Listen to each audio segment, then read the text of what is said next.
আমি ভগৱন্তৰ পৰা মাত্ৰ 100 বছৰ লৈ আহিছোঁ, কোনোবাই কমাব পাৰিছে, কোনোবাই বঢ়াইছে, এইটো বেলেগ কথা। কিন্তু আমি মূলতঃ 100 বছৰ লৈ আহিছোঁ। এই 100 বছৰত পূজা কৰি ধ্যান কৰি কাকো সন্তুষ্ট কৰিব নোৱাৰে, ইয়াত দুষ্কৰ বুলি কৈছে। কিন্তু হৰিগুণ নাম ধৰ্ম মহাসুখকৰ। এই হৰিৰ গুঞ্জক নাম কীৰ্তনৰ যোগেদি নিৰ্গুণ ভগৱন্তৰ উপাসনাৰ দ্বাৰা আমি কি পাব পাৰোঁ? মহাসুখ অৰ্জন কৰিব পাৰোঁ, যিটো সুখ পালে আমাক আৰু অন্য বস্তুৰ প্ৰয়োজন নাই। গতিকে এই সুখটো, এই যে ভগৱন্তৰ গুঞ্জক নাম কীৰ্তনৰ যোগেদি পাব পৰা যিটো মহাসুখ, এই মহাসুখৰ কাৰণে আমি প্ৰতিজনক উদ্বুদ্ধ কৰিব লাগে বা বুজাব লাগে। বিশেষকৈ শ্ৰেষ্ঠজনে উঠি অহা প্ৰজন্মক এই বিষয়টোৰ প্ৰতি অধিক মনোনিৱেশ কৰিব লাগে। কাৰণ এটা বৰ ডাঙৰ কথা, কনিষ্ঠসকলে জ্যেষ্ঠসকলে যিটো শিকায় কনিষ্ঠসকলে তাকে কৰে। তাকে আপোনালোকে এটা প্ৰমাণ দিম এটা কাহিনীৰ যোগেদি। সৰুসকলে যে ডাঙৰসকলক গুৰুত্ব দিয়ে বা ডাঙৰসকলৰ কৰ্মবিলাক অনুকৰণ কৰে, তাক এটা আপোনালোকক প্ৰমাণ দিম এটা কাহিনীৰ যোগেদি। এবাৰ কি হ'ল, এজন ব্যক্তিয়ে নিজৰ পৰিয়ালটো লৈ পেলাই চহৰতে ভাড়া ঘৰ এটা লৈ বাস কৰে। আৰু গাঁৱলৈ যেতিয়া যায়, তেতিয়া গাঁৱৰ মানুহক কয়গে যে মই চহৰত থাকোঁ, মোৰ অসুবিধা একো নাই, চব ফালৰ পৰা আছে, কেতিয়াবা গ'লে তহঁতে মোৰ তাতে থাকিব পাৰিবি। মই এটা সুন্দৰ কৰ্মত নিয়োজিত হৈ আছোঁ, অসুবিধা নাই বুলি ক'লে। আৰু তেওঁ মনত ভাবিছে গাঁৱৰ মানুহনো ক'ত চহৰত মোক বিচাৰি যাব। কিন্তু গাঁৱতো কিছুমান মানুহ থাকে নহয়। এবাৰ বিশেষ এটা কাৰণত দুজন ল'ৰা চহৰলৈ যাবলৈ ওলালে আৰু মনত ভাবিলে আমাৰ গাঁৱৰ আমুকা আছে নহয়, গতিকে চিন্তা নাই। ফোন এটা কৰি খবৰ দি দিলে যে আমি তোমাৰ ঘৰলৈ যাম, আমাৰ কাম এটা আছে, দুপৰীয়া ভাত সাজ খাই আমি কামটো কৰি পুনৰ উভতি আহিম। তেওঁ থাকে চহৰত, কৈ থৈ গৈছিল চাকৰি কৰোঁ বুলি, কিন্তু কৰে মাত্ৰ খৰিৰ বেপাৰ। হাবিৰ পৰা খৰি কাটি আনে আৰু বেপাৰ কৰে, তেনেকৈ চলি থাকে। সেইদিনাখন বৰষুণৰ কাৰণে খৰি কাটিবলৈও যাব নোৱাৰা হ'ল। এতিয়া গাঁৱৰ পৰা খবৰ দিছে দুজন আহিব, দুপৰীয়া ভাতকেইটা খাব, নিমখ তেল একোৱেই নাই। তেতিয়া আইগৰাকীয়ে বাপজনক মনে মনে বুদ্ধি দিছে যে এটা কাম কৰক, সত্যহতে দোকানৰ পৰা বাকীকে লৈ আহক। তেতিয়া বাপজনে কৈছে যে বৰষুণত খৰি বেচিবলৈও যাব নোৱাৰিলোঁ, এতিয়া বাকীকে আনিলে ধাৰটো ক'ৰ পৰা মাৰিম। এতিয়া আইগৰাকীয়ে বুদ্ধিটো দিছে, এই আলহী আহিব নহয়, আলহী আহি যাবৰ সময়ত আমাৰ ল'ৰাটোকতো 5 টকা এটা দি থৈ যাব। তেতিয়া আকৌ 5 টকাই বৰ ঢেৰ দেই, সেইটোকে আমি ধাৰ মাৰি দিম আৰু। তাৰপিছত সেইমতে বাকীকে আনিলে, আলহী আহিল, খোৱালে বোৱালে। আলহীয়ে যাওঁ বুলি কৈ কিপাৰ সাগৰ গাই বিদায় ল'লে, একো নিদিয়াকৈ গুচি গ'ল। এতিয়া বাকী ক'ৰ পৰা মাৰে। কিছু দূৰ যোৱাৰ পিছত আলহীসকলে নিজৰ মাজতে কথা পাতিছে, আমিতো এটা ডাঙৰ ভুল কৰিলোঁ। বোলে কি ভুল? এই সিহঁতৰ ঘৰত থকা কণমানি ল'ৰাটোক আমি টকা 5টাও দি থৈ নাহিলোঁ, এইটো বৰ ডাঙৰ কথা হ'ল, ব'লচোন ব'ল, বেছি দূৰ যোৱা নাই, গতিকে আমি গৈ দি থৈ আহোঁগৈ। এতিয়া ঘৰ উভতি গৈ পেলাই মাত লগাইছে, আকৌ দেখোন উভতি আহিল বোলে, নহয় ডাঙৰ কথা এটা পাহৰিলোঁ, আপোনালোকৰ ঘৰত থকা সেই কণমানি সোণটোক অকণমান মাতকচোন। এতিয়া মাতিলে। এতিয়া আলহীয়ে উলিয়াই দিছে 4 টকা। আলহীয়ে হাতটো আগবঢ়াই দিয়ে, ল'ৰাটোৱে হাতটো আকৌ পিছলৈ নিয়ে, নলয়। মাকে চকু পকাই ধৰিছে, ল, মুখেৰে নকলেও মানে ইংগিতত বুজাই দিছে, কি নলয়। আলহীয়ে মৰমত কৈছে, লোৱা লোৱা, একো নহয়, আমি তোমাৰ নিজৰহে মানুহ। কি কয়, নেলাগে। মাকে কৈছে সৰ্বনাশ কৰিব এতিয়া এইটোৱে, নলয়। তাৰপিছত 2-3 বাৰ দিয়াৰ পিছত নোলোৱা দেখি সুধিলে কিয় নোলোৱা? তেতিয়া ল'ৰাটোৱে কৈছে, আপোনালোক আহিব বুলি গম পাই মা দেউতাই কথা পাতিছিল, আপোনালোকে আমাক যাবৰ সময়ত 5 টকা দি থৈ যাব বুলি। এতিয়া আপোনালোকে 4 টকা দিছে, 1 টকাটো ক'ত পাব? সেইকাৰণে নলয়। গতিকে এই ডাঙৰে যিটো কয় আৰু কৰে, সৰুৱে তাকে অনুকৰণ কৰে। সেইকাৰণে আমি এই যিটো হৰিৰ নিৰ্গুণ উপাসনাৰ যিটো গুণনামৰ মহাসুখ নিহিত ব্যৱস্থা, তাক আমি নিজে পালন কৰাৰ লগতে অনুজসকলকো দিবৰ কাৰণে যত্ন কৰিব লাগে।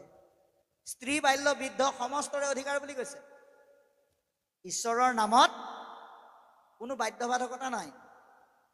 স্ত্ৰী মহাপুৰুষ গুৰুজনাই সেই তেতিয়াই শান্তিৰ অধিকাৰ যোগেদি, সতীৰ অধিকাৰ যোগেদি শান্তিজান বান্ধিবৰ কাৰণে ব্যৱস্থা কৰি আইসকলক সমমৰ্যাদা, সমভাৱ, সম অধিকাৰ দিয়াৰ ব্যৱস্থা কৰিছে। বাল্য দৈত্য শিশুৰ মাজত থাকি প্ৰহ্লাদে ভক্তি ধৰ্ম সকলোকে দেখুৱাই শিশুসকলক ধৰ্ম আচৰণ কৰাৰ ব্যৱস্থা দি থৈ গৈছে। আৰু বয়োবৃদ্ধসকলে ভগৱন্তৰ নাম লৈ তৰণৰ পথ প্ৰাপ্ত কৰাৰ ব্যৱস্থাও এই শাস্ত্ৰটি দি থোৱা আছে। গতিকে এয়া আমাৰ অধিকাৰ, যাক আমি আমাৰ চৰ্মচক্ষুৰ দ্বাৰা চাণ্ডাল বুলি ঘৃণা কৰিছোঁ, সেই সকলকো নামে উচ্চ আসন দিছে। গতিকে আমি নামৰ ক্ষেত্ৰত সেই ভাৱটো আমি ল'ব নালাগে। আমি মাত্ৰ কি সকলো ঈশ্বৰ কৃষ্ণৰ দাস, ইয়াৰ বাহিৰে আমাৰ আৰু বেলেগ একো নাই। কলিৰ সন্ধ্যাতময় পহিলো পিতৃত, কলি অহাৰ সন্ধিক্ষণত পিতৃ ব্যাসদেৱৰ যোগেদি এই কথাখিনি মই পালোঁ। তুমি মহা মহন্তত কৰিব বিদিত, তোমাৰ দৰে এজন মহামহন্তক মই এই কথাখিনি কম বুলি কৈছে। প্ৰশ্নৰ উত্তৰ দিও হৈও সাৱধান। গতিকে তুমি সোধা প্ৰশ্নৰ উত্তৰ দিও তুমি সাৱধান হোৱা। কৃষ্ণৰ নামেহে জানা পৰম কল্যাণ। কল্যাণ দেহৰ অৰ্থে কৰা কৰ্মই কল্যাণ সাধিব, কৃষ্ণৰ নামে পৰম কল্যাণ সাধিব। পৰম কল্যাণ মানে জীৱন্ত কালত শান্তি, মৃত্যুৰ পিছত ভগৱন্তমুখী, এই দুটা বস্তু প্ৰাপ্ত কৰে ঈশ্বৰৰ নামে। সেইকাৰণে ইয়াক পৰম কল্যাণ বুলি কৈছে। নামে সাধে যাৰ যেন মত অভিলাষ, নামে আপোনাৰ আমাৰ মনৰ কামনা পূৰ্ণ কৰে। জীৱা মুখ্য চাহে বৈকুণ্ঠত দেন্ত বা, আপুনি সৎভাৱে নিস্বাৰ্থভাৱে ভগৱন্তৰ ওচৰত এটাই কামনা কৰক। কি কামনা? কৰ্মফলে জীৱা জন্ম হৌক সংসাৰত, তভু নচাৰুক চিত্ত তোৱা চৰণত। কৰ্মফলে আমি য'তেই জন্মগ্ৰহণ নকৰোঁ, তোমাৰ চৰণৰ পৰা যাতে আমাৰ মনটো আঁতৰ নহয়, সেইকণ কৃপা কৰিবা। আৰু মুখত তোমাৰ নাম যাতে থাকে, সেই কামনাহে আমাক কৰিবলৈ কৈছে। আৰু তেতিয়া বৈকুণ্ঠ প্ৰাপ্তি আৰু মুখ্য প্ৰাপ্তি আপুনি নিবিচাৰিলেও পাব। জ্ঞানৰো জানিবা হৰি, নামে মুখ্য ফল। জ্ঞানে মানুহক প্ৰাপ্তবিলাক লোৱাত সহায় কৰে, কিন্তু প্ৰাপ্তবিলাক লৈ সঠিক ৰূপত পালন কৰাত জ্ঞানে সহায় নকৰে, যদি ভক্তি নাথাকে।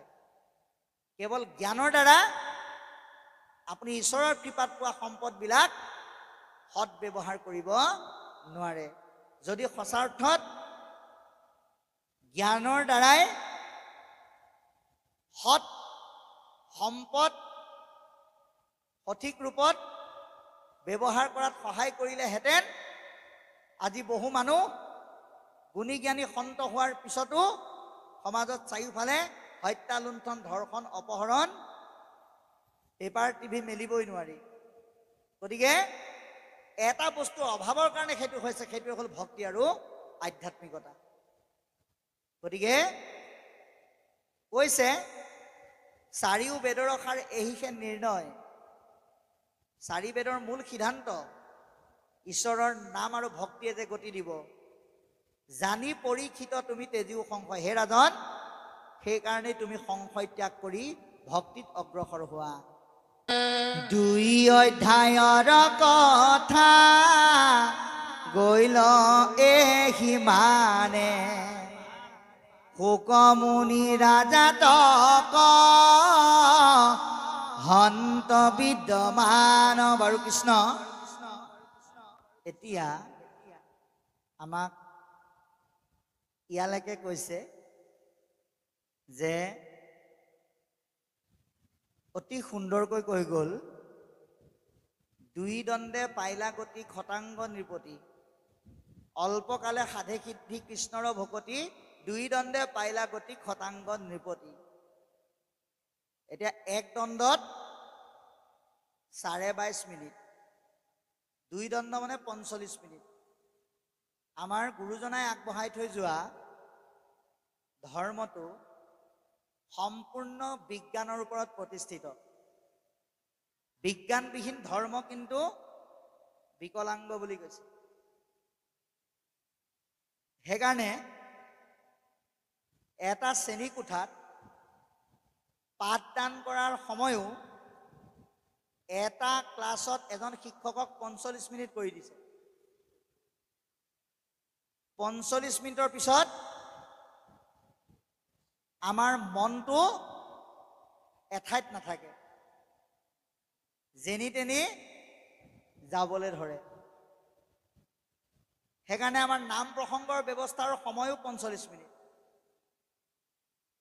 কিন্তু এতিয়া ভাগৱত পাঠৰ সময় যদি আপুনি 45 মিনিট কৰি দিয়ে নহ'ব। কিন্তু 45 মিনিটত পঢ়িব পাৰিব, কিন্তু কৈ শেষ কৰিব নোৱাৰে। সেইকাৰণে আমি এই 45 মিনিটটো দুভাগ কৰি যদি 90 মিনিটো শুনো, তেতিয়া 1.5 ঘণ্টা সময়তো আমাৰ যথেষ্ট কামত আহে। আমি কিমান সময় দিছোঁ সেইটো ডাঙৰ কথা নহয়, কেনেকৈ শুনিছোঁ সেইটো ডাঙৰ কথা। সেইকাৰণে আমি বিজ্ঞানক সদায় বজাই ৰাখিব লাগিব। আজি আপোনালোকে এটা কথা চাওক, বৰ্তমান সংসাৰৰূপী বজাৰখনত আটাইতকৈ সস্তাত পোৱা 2টা বেমাৰৰ নামেই হ'ল ব্লাড প্ৰেছাৰ আৰু ছুগাৰ। যিকেইটা আমাৰ যদি হয় তেতিয়াহ'লে অসুবিধা আছে। সেইকাৰণে ডাক্তৰে কয় টোপনি ক্ষতি নকৰিব আৰু খোৱাটো নিয়ন্ত্ৰণ কৰিব। এতিয়া আমি আপোনালোকক এই কথাটোহে ক'ব বিচাৰিছোঁ যে আমিও আজি যদিও উদ্যোক্তা মণ্ডলীয়ে 11 বজালৈকে ৰাখিছে, আমি এটা কথা আপোনালোকক কওঁ যে আমি ইয়াৰ পৰা আপোনালোকৰ মংগলৰ কাৰণে 15 মিনিট সময় এটা হ্ৰাস কৰি দিম। 11 বজাৰ পৰিৱৰ্তে 10:45 মিনিটত আমি অনুষ্ঠান শেষ কৰিম। কেলে 15 মিনিট সময় এটা আমি পোৱাৰ লগে লগে যদি 11 বজাত আমি সিদ্ধ ল'ব পাৰোঁ, এইটো বিজ্ঞান আছে। 11 বজাত অনুষ্ঠান সামৰি যদি আমি অন্ন লওঁতে যদি প্ৰস্তুত কৰা সকলৰ 12টা বাজে, তেওঁলোকৰ ক্ষতি। সেইকাৰণে আমি 15 মিনিট হ্ৰাস কৰি দিম, আপোনালোকৰ কাৰণেও আৰু আমাৰ কাৰণেও। কেলে আপোনালোকে জানে আমি এজন দিব্যাংগ ব্যক্তি, সেইকাৰণে আমাক চিকিৎসকসকলে সদায় 10:45 মিনিটত বা 10:30 বজাৰ ভিতৰত য'তেই অনুষ্ঠান নহওক সামৰিবৰ কাৰণে এটা আজ্ঞা দি থৈছে। কাৰণ 11 বজালৈকে থাকিলে আমাৰ দৃষ্টিৰ ক্ষেত্ৰত অকণ অসুবিধা আহি পৰে। গতিকে স্বাস্থ্যটো আমি চাব লাগিব। অনৰ্গল অনুষ্ঠান চলিয়ে আছে, গতিকে আমি আপোনালোকৰ মাজত ঠিক এতিয়া 10:22 হৈছে আৰু ঠিক 23 মিনিটৰ পিছত আমি অনুষ্ঠান সামৰিম। এতিয়া কৈছে দানৱ গণক যিনি নিপতি পূৰ্বত, যে দেৱতাসকলক সুৰক্ষা দি অসুৰবিলাকক পৰাস্ত কৰি খটাংগই স্বৰ্গত বসবাস কৰিছিল।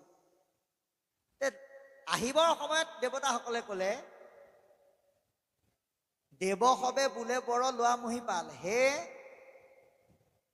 ৰাজন তোমাক আমি কিনো দিম, বৰ এটাকে দিওঁ, গতিকে কি লাগে কোৱা।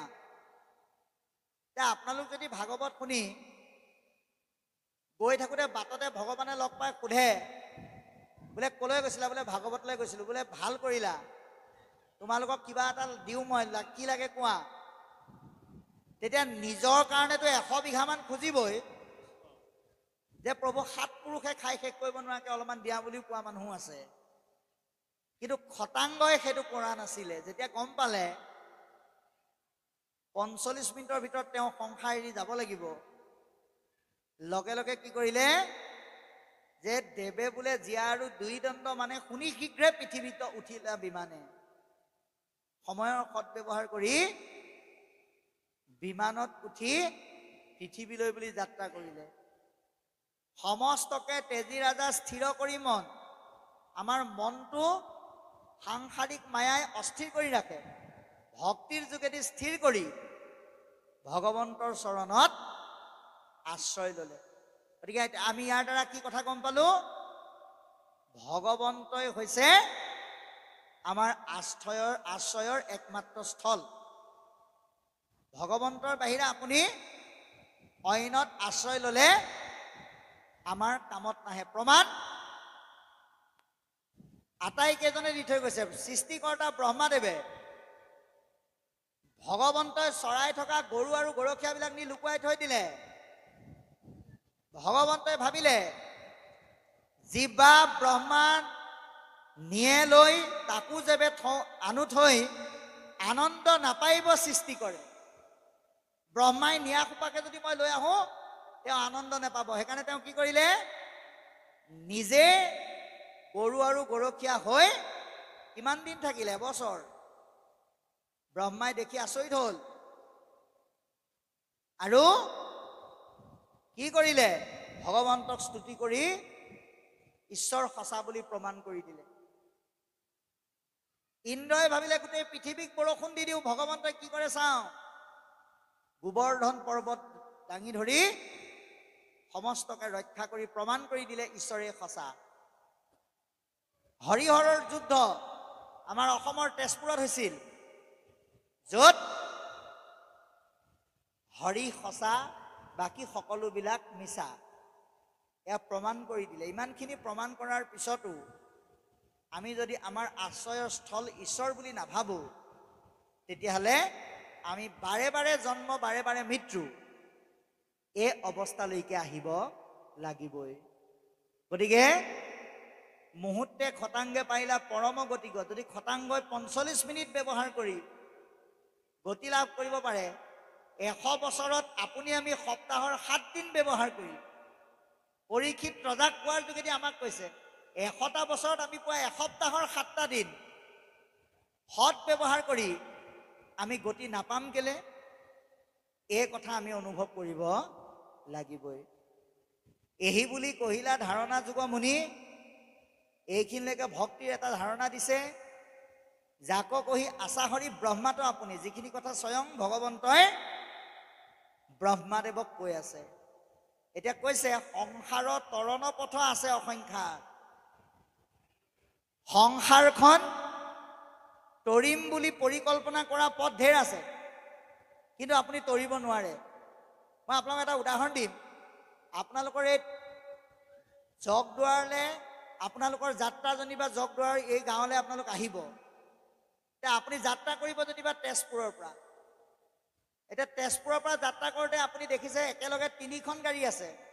এখনত উঠিলে আপুনি বোকাঘাটত নামিব লাগিব, এখনত উঠিলে আপুনি কলিয়াবৰত নামিব লাগিব, এখনত উঠিলে আপুনি যোৰহাট পাই যাবহি, আৰু এখন তিয়কলৈকে আহিব। আপুনি এতিয়া কোনখনত উঠিব? যিখন আপোনালোকৰ নিজৰ স্থানীয় জেগালৈ আহে, আপুনি সেইখনত উঠিলে সোনকালে পাবহি। ঠিক তেনেকৈ সংসাৰ তৰণৰ কাৰণে আহিবলগীয়া পথ ভগৱন্তই অজস্ৰ পথৰ ভিতৰত 3টা পথ বাছি উলিয়াই দিলে। উদ্ধৱক কৈ গ'ল, হে ৰাম জ্ঞান কৰ্ম ভকতি কহিলো কৰি ভেদ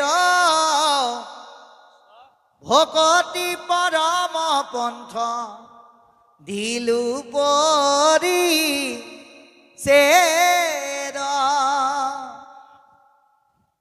জ্ঞান কৰ্ম ভক্তি তিনিটা পথ দেখুৱালে, কিন্তু ভক্তি যে শ্ৰেষ্ঠ পথ সেইটো আমাক বুজাই দিলে। বজাৰলৈ গ'লে বেপাৰীয়ে নিজৰ বস্তুটো ভাল বুলি বিজ্ঞাপন দি আপোনাক কিনিবলৈ বহুত জোৰ কৰিব, কিন্তু আপোনাকো ভগৱন্তই বিবেচনা শক্তি এটা দিছে, কোনটো কিনে সেইটো আপোনাৰ নিজৰ ওপৰত নিৰ্ভৰ কৰিব।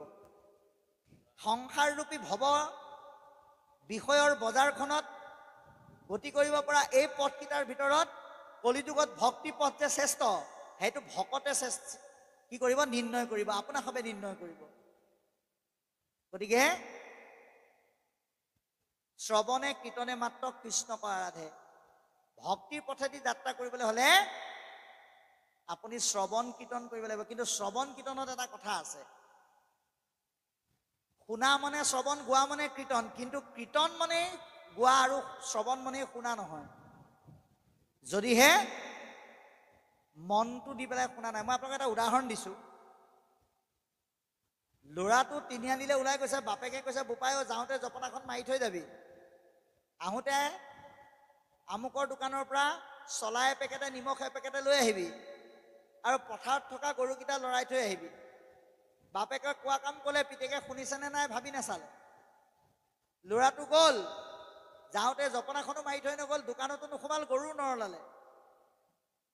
আৰু পুনৰ যেতিয়া ঘৰত আহি পালেহি, বাপেকে সুধিছে বোপা তই দেখোন যাওঁতে জপনাখন মাৰি থৈ নগ'লি, আৰু চলাই আৰু নিমখ আনিছনে নাই, গৰুকেইটা লৰালিলে নাই?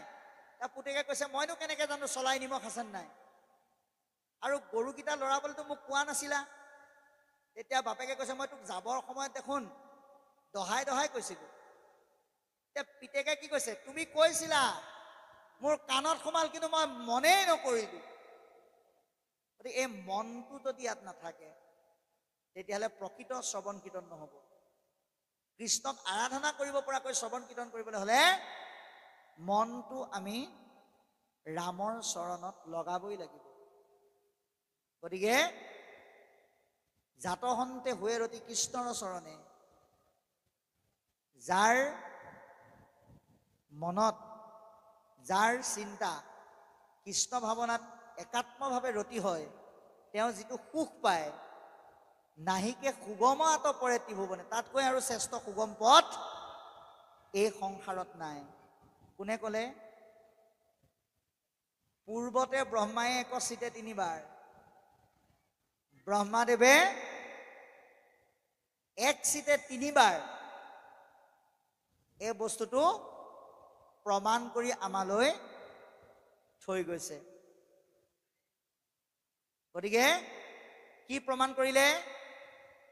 আহাৰ পূৰ্বতে প্ৰজাপতি আনিবেদ সাৰি, ওলোটাই প্ৰমাণিয়া থৈলন্ত বিচাৰি, এহি মানে বেদ মাজে পাইলা মাত্ৰ সাৰ,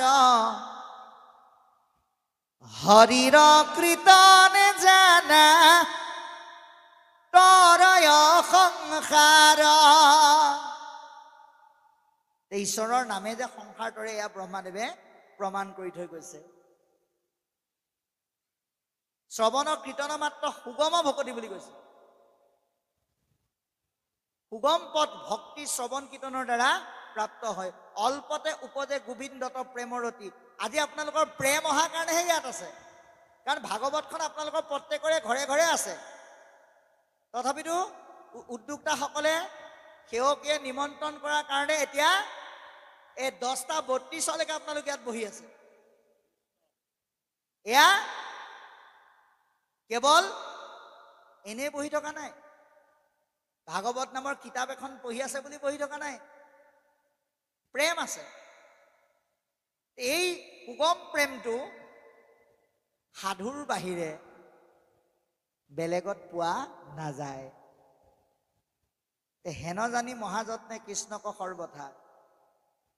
গতিকে যাৰ কৃষ্ণ কথা শুনি আনন্দ কৰিবলৈ মন আছে, সকলো সময়তে সকলো স্থানতে অন্য কথা বাদ দি ভগৱন্তৰ কথা চৰ্চা কৰিবলৈ আহ্বান জনাইছে।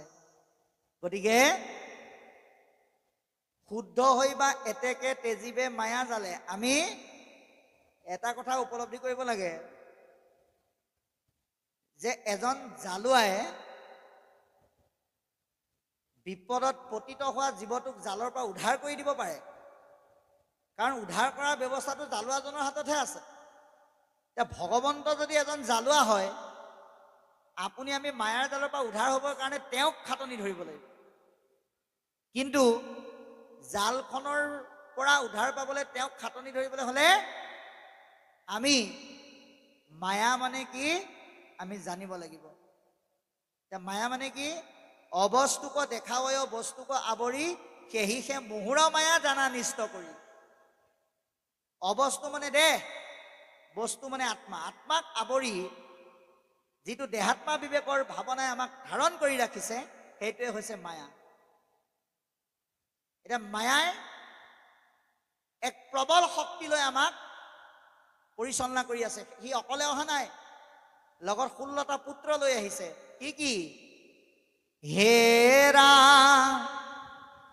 ৰাম দম্ভদৰ পপৰ নিন্দা অভিমান তিৰস্কাৰ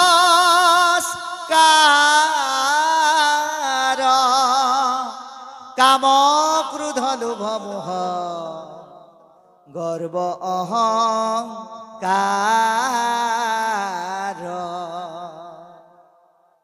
এৰাম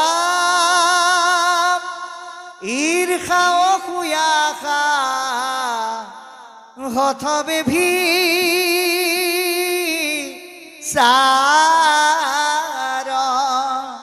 এহি 16 গোটা পুত্ৰ দুৰ্জয়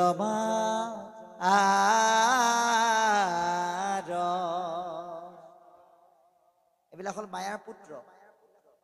ক'ত থাকে? মনৰ লগতে থাকে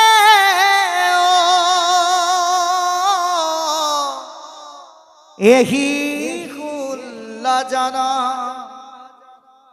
নোৱাৰে তো ৰিবে মনে সেহি সেকা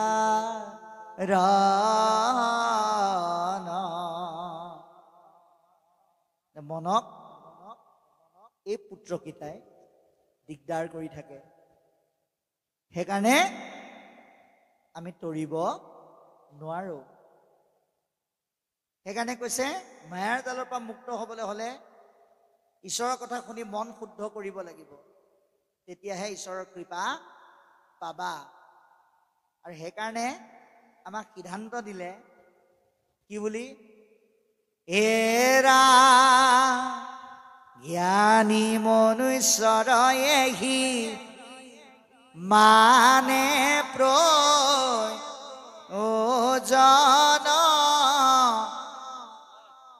কৰিবে কৃষ্ণৰ মাত্ৰ শ্ৰৱণ কীৰ্তন। হে ৰাম অজ্ঞানীষে সেৱয়ানা দেৱতা সকল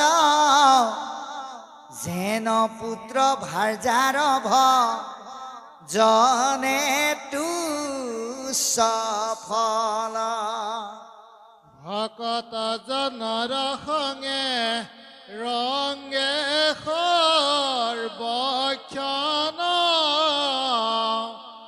কৃষ্ণক আৰাধি কৰে শ্ৰৱণ কীৰ্তন। হে ৰাম এহি মানে মাত্ৰ পুৰুষাৰ্থ পুৰুষৰ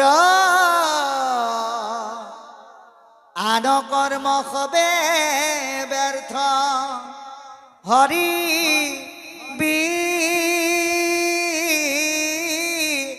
মুখৰ শুনান্তে উপজয় জ্ঞান শুদ্ধ হৈ মতি ইহ পৰলোক তাহু খতবীৰকতি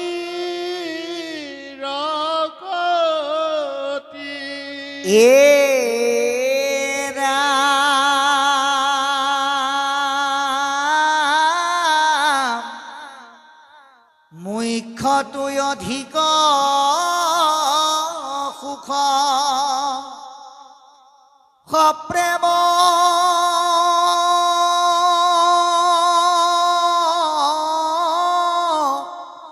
ভকতি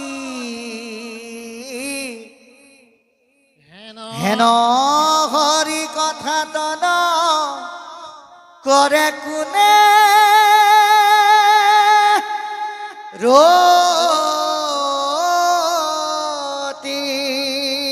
ৰাম ৰাম হৰি ৰাম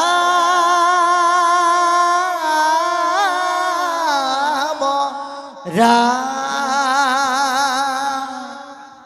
গতিকে আমাক আজি এই চেদলৈকে সিদ্ধান্ত দিলে জ্ঞানী মনুষ্যৰ এহি মানে প্ৰয়োজন। জ্ঞানী মানে বহু ডিগ্ৰী ধাৰণ কৰি শিক্ষা লোৱাটোকে কেৱল জ্ঞানী বুলি কোৱা নাই। জ্ঞানী হ'বলৈ হ'লে আপুনি মাত্ৰ বিশেষতে সামাজিকভাৱে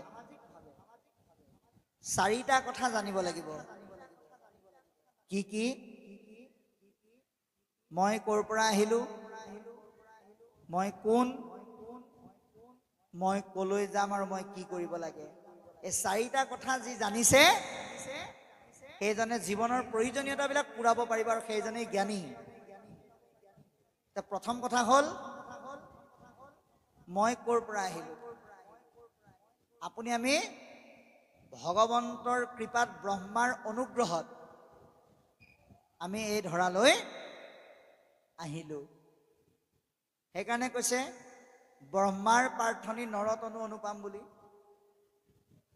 ভগৱন্তৰ কৃপাত ব্ৰহ্মাৰ অনুগ্ৰহত আমি এই পৃথিৱীলৈ আহিলোঁ। আমি কোন? আমি ভগৱন্তৰ অংশ জীৱ মানুহ। কিন্তু দেহাত্মা বিবেকৰ কৰ্ম কৰি এই ধৰাধামত শ্ৰেষ্ঠ হ'লেই সফলতা নুবুজায়। বিষয়ৰ সম্বন্ধীয় সুখত সফলতা নাই। হৰি সেৱা কৰাৰ ক্ষেত্ৰতহে আমি প্ৰকৃত সফলতা অৰ্জন কৰিব পাৰোঁ। সেইকাৰণে আমি কি কৰিব লাগে? সদা সৰ্বদা ভগৱন্ত সেৱাৰ যোগেদি জীৱনৰ সফলতাৰ মাপকাঠি আমি বিচাৰি ল'বৰ কাৰণে যত্নৱান হ'ব লাগিব। যেন ফল পাৱে সবে দেৱতাক যজি।